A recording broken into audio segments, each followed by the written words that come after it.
Vamos a continuar con los genes que están involucrados durante el proceso de la apoptosis.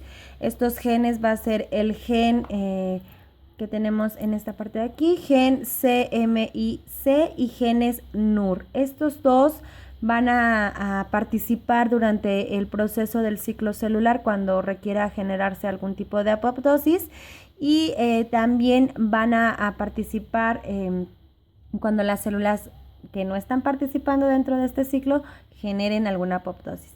Y el gen BCL2, este es el que va a bloquear la apoptosis cuando sea necesario. Cuando no va a permitir que llegue a una muerte celular, la va a bloquear y para que no continúe.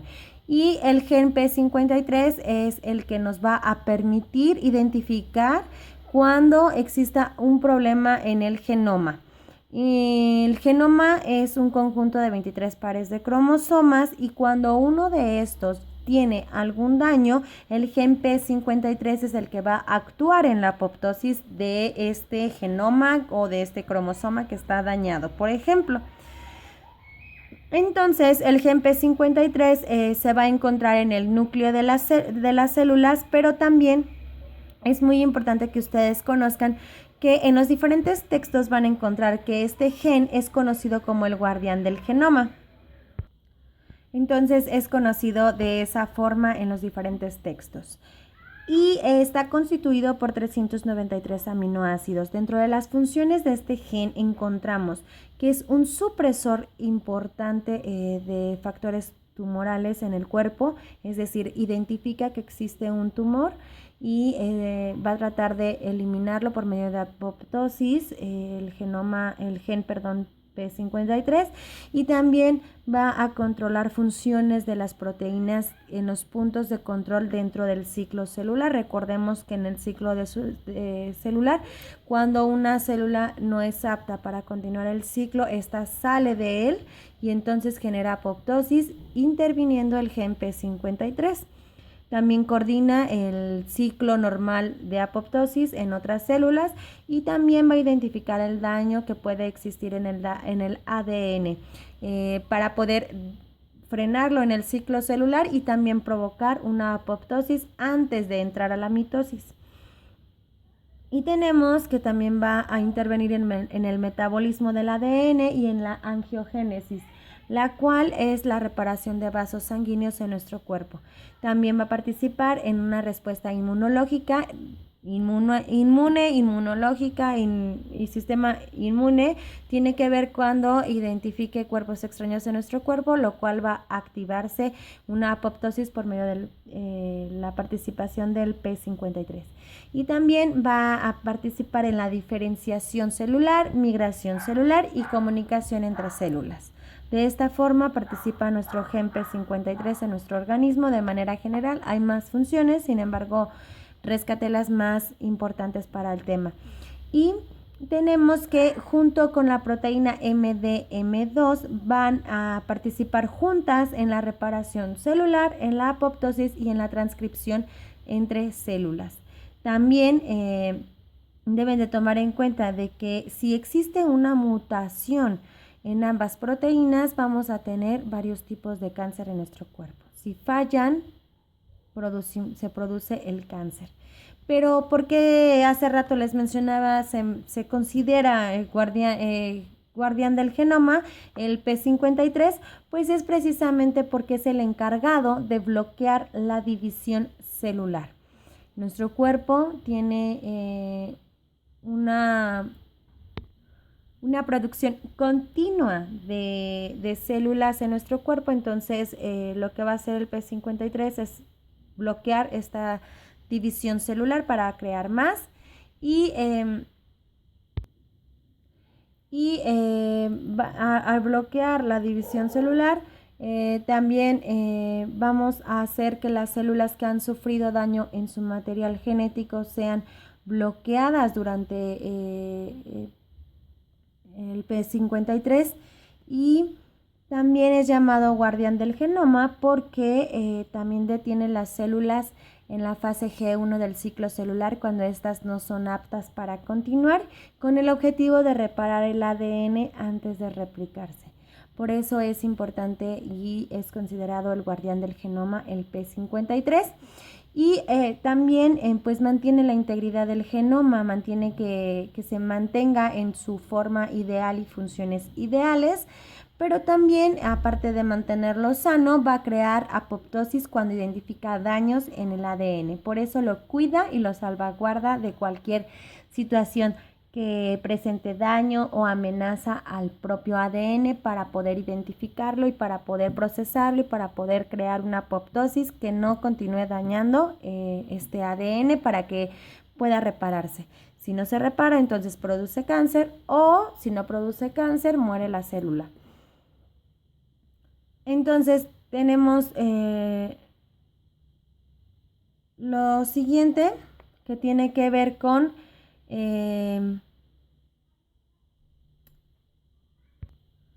el proceso de apoptosis por medio de el gen P53, cómo es que participa en este proceso.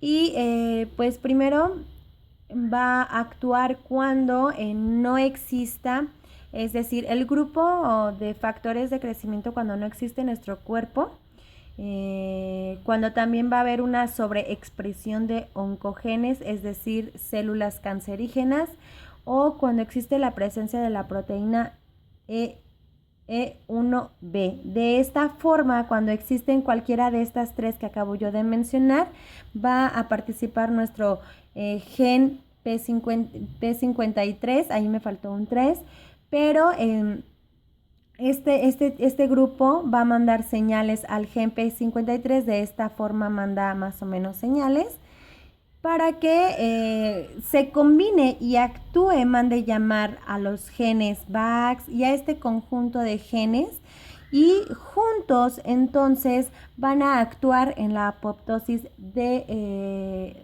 la célula que se identifica dañada, ¿no? Entonces, para poder explicar este proceso, se desarrollaron dos modelos distintos. Hay dos modelos donde el gen P53 actúa durante la apoptosis, y este es el primer modelo. En el primer modelo tenemos el conjunto de genes VAX y BCL2 que van a actuar en la mitocondria, van a generar este tipo de canales en la membrana mitocondrial, dañando esa membrana, pero no a la mitocondria. ¿De qué manera va a actuar esta? Va a actuar de la siguiente forma.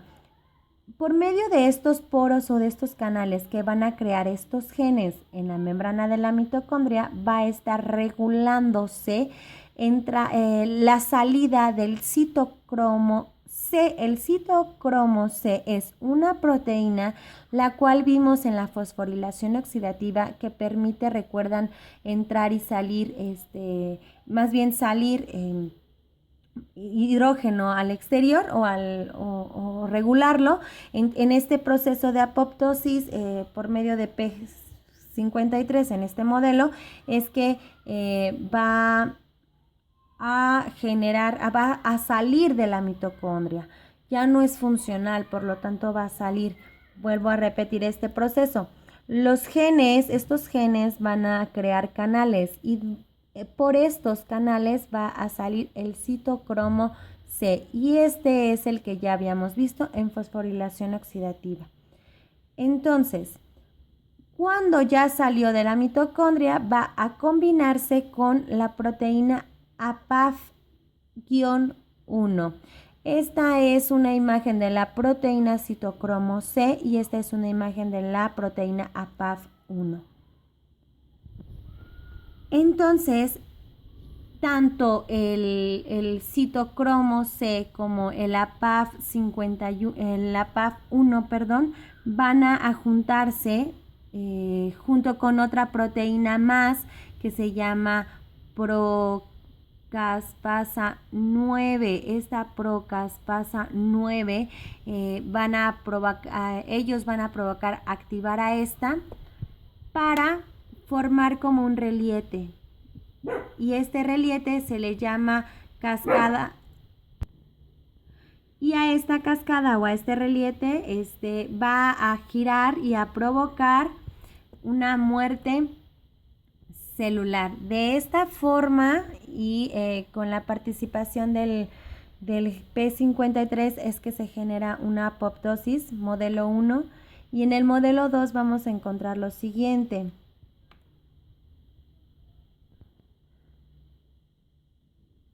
Vamos a tener que aquí la participación de los genes PIX van a producir oxígeno que posteriormente van a lesionar a la mitocondria.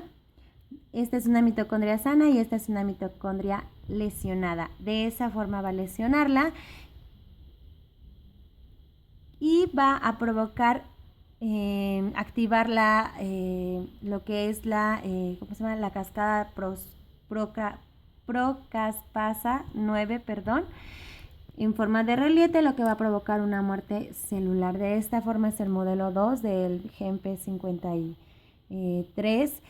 Al juntarse con este gen PIX va a producir este modelo, y al juntarse con los genes VAX va a producir toda esta serie hasta generar una apoptosis. Y por último tenemos la apoptosis en el desarrollo ontogenético.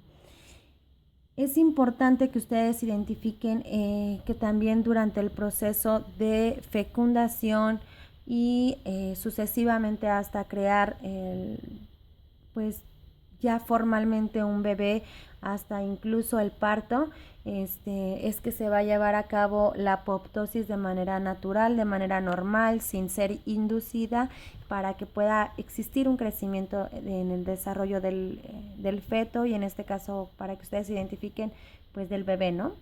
Entonces van a identificar dos términos distintos y vamos a diferenciarlo. Uno tiene que ver con el desarrollo ontogenético, que es desde la fecundación, desde que el espermatozoide fecunda al óvulo, hasta lo que es la formación correcta e idónea de un bebé, del cuerpo real de un bebé. Este se le llama el desarrollo ontogenético. Y el desarrollo embrionario tiene que ver desde la fecundación hasta el nacimiento del bebé. De esta forma, entonces, hay que identificar estos tipos de desarrollo. Nosotros nos vamos a enfocar en el desarrollo ontogenético, y en este desarrollo nosotros vamos a identificar que se lleva a cabo en organismos pluricelulares en desarrollo. También esto es importante porque existe durante este proceso una serie de situaciones de crecimiento celular grandísimo y divisiones celular enorme. Entonces los ciclos celulares durante este proceso pues son muy continuos para que se pueda desarrollar el cuerpo. La migración celular programada, es decir, cuando unas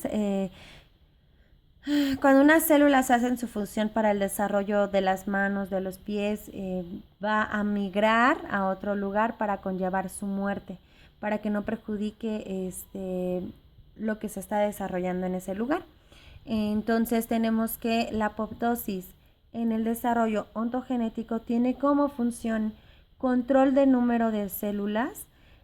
También va a permitir que el tamaño de los tejidos se encuentre de una manera idónea y esperada. Y también va a autoproteger al feto, al bebé, lo va a proteger de células que le sirvan como amenazas. Entonces, de esta forma, la apoptosis va a funcionar dentro del desarrollo ontogenético humano.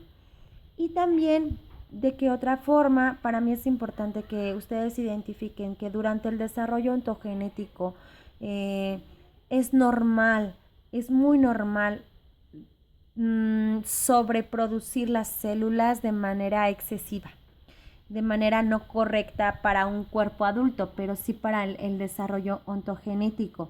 y que durante este desarrollo si normalmente el cuerpo produce 1000 células, y es un ejemplo, durante el desarrollo ontogenético va a producirse 2000. O sea, se va a duplicar o se va a triplicar más el desarrollo de producción de células. Entonces hay que tener mucho más control de una apoptosis idónea. ¿De qué manera? Bueno, tenemos nuestra sobrepoblación de células que va a seguir sobrepoblando todavía más y va a requerir que estas células que va produciendo sean moldeadas, moldeadas a tal grado, para completar otras funciones. De esta forma, cuando ya cumple ya es moldeada y cumple otras funciones, pues hay células que requieren ser por medio de apoptosis ya muertas para que no siga desarrollando malformaciones en el vientre o en el bebé.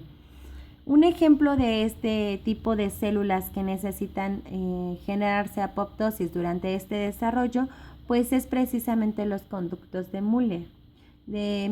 Los conductos paramesonéfricos de Müller en la mujer y en el hombre se desarrollan de manera distinta. Durante el feto o durante el desarrollo del feto que no tiene definido todavía sus órganos sexuales, tenemos este tipo de combinación de conductos de Müller, ¿de acuerdo? Entonces se moldean a tal grado que o va a formar el aparato reproductor femenino o va a moldearse hasta a generar el aparato reproductor masculino, y entonces uno de los dos pues tiene que producir apoptosis a ciertas células para que termine de moldearse hasta formar uno u otro. Entonces de esa forma es que participa la apoptosis durante este proceso. Otro ejemplo también de las células que tienen que morir, pues es el conducto de Wolf en el aparato reproductor masculino para que se moldee y pueda desarrollarse bien el aparato reproductor. Y el sistema nervioso central e inmunológico continuamente tiene que estar identificando amenazas y generando apoptosis frente a aquellas amenazas. Y como les había mencionado, tiene que algunas células tienen que moldearse para formar órganos. Entonces, al moldearse, durante el moldeo es que mueren otras células. En este caso, para la formación de manos y pies, tienen que morir unas células para que éstas puedan formarse los deditos y los piecitos. Si no, no se podrían formar correctamente si no tenemos una apoptosis durante este proceso. Y la apoptosis en los adultos. Ya hemos mencionado cuáles son los objetivos de la apoptosis durante la etapa adulta. Les menciono brevemente. Tenemos las células de la capa superior de la piel, en la última capa de nuestra piel, la que tenemos expuesta al exterior de nuestro cuerpo, y la pared intestinal se están destruyendo continuamente y necesitan ser células que tengan que estar muriendo continuamente y generando apoptosis. También debe de existir un control en el número de células que componen un órgano o un tejido. Debe de haber un parámetro y un número exacto, y la apoptosis va a controlar que exista ese número. Si deben de existir 3000 en el hígado, deben de siempre controlar que existan 3000, que no existan más, porque si no podemos producir un cáncer. Y entonces también las células de la sangre y de la piel pues son ejemplo de que estas células se encuentran renovándose continuamente por las células madre. Entonces también requerimos que mueran algunas para que se crean otra. Y tenemos en el proceso del ciclo celular, cuando una célula no es apta, ya mencionamos que entra el P53, el gen P53, para poder generar una apoptosis, y también durante el sistema inmunitario y nervioso, cuando reconoce a otras células que no pertenecen a ese lugar, que son dañinas o que son extrañas a nuestro cuerpo, también genera apoptosis a esas células extrañas o a esos cuerpos extraños. Y también tenemos que es un regulador de población celular. Ya vimos que cuando tenemos un número máximo de células que crecen, se genera un cáncer. Por lo tanto, tenemos que tener una apoptosis para que no crezcan y no se sobrepoblen esas células. Por último, en la eliminación de células de cáncer y también durante el envejecimiento celular es que funciona nuestro apoptosis en la etapa adulta. Es todo, chicos, de apoptosis. Espero que quede claro. Cualquier cosa, dudas, ahí en el Classroom, por favor.